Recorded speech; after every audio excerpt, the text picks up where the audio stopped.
নমস্কাৰ আপুনি চাই আছে নিউজেড আসাম নিউজেড আসামৰ দৰ্শকসকলক দিবলৈছো এই মুহূৰ্তৰ আন এক বিশেষ খবৰ আৰু অৱশেষত খুলি দিয়া হ'ল দেশৰ ৩২টা বিমানবন্দৰ এক বিবৃতি জাৰি কৰি জনালে এয়াৰপোৰ্ট অথৰিটিয়ে আৰু ভাৰত পাকিস্তানৰ যুদ্ধৰ বাবে লৈছিল এই সিদ্ধান্ত কিন্তু অৱশেষত হে নিয়ম কৰা হ'ল হাল হলনি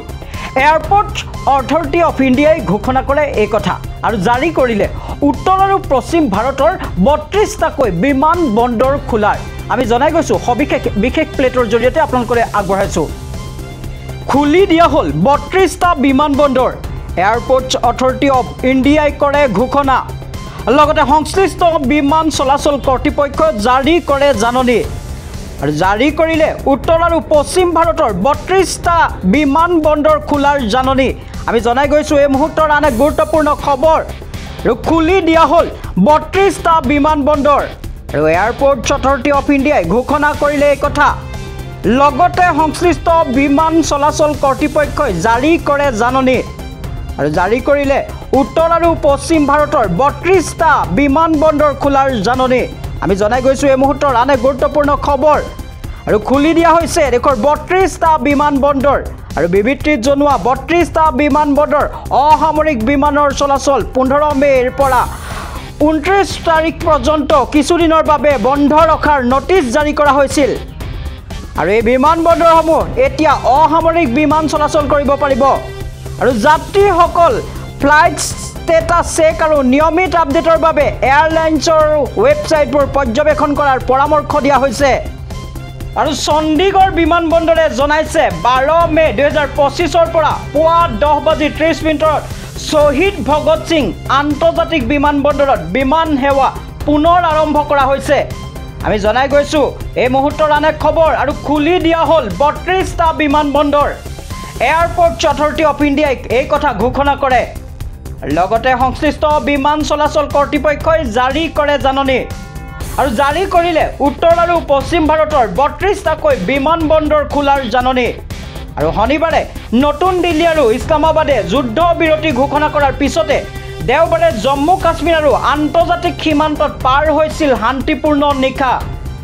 আৰু দুয়ো দেশৰ মাজত উত্তেজনা বৃদ্ধিৰ মাজতে শ্ৰীনগৰ আৰু অমৃতসৰত দেশৰ উত্তৰ আৰু পশ্চিম অংশৰ ৩২টা বিমান বন্দৰ ১৫ মে' পৰ্যন্ত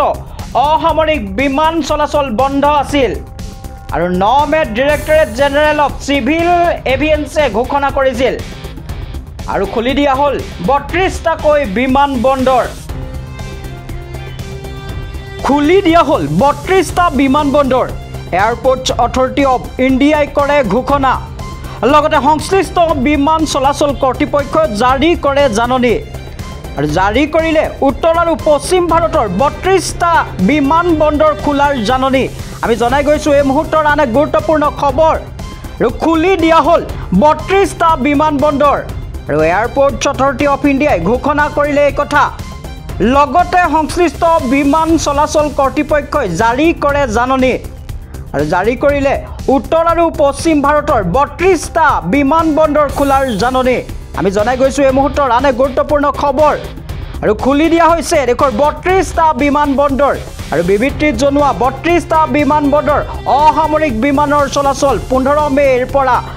২৯ তাৰিখ পৰ্যন্ত কিছুদিনৰ বাবে বন্ধ ৰখাৰ নটিচ জাৰি কৰা হৈছিল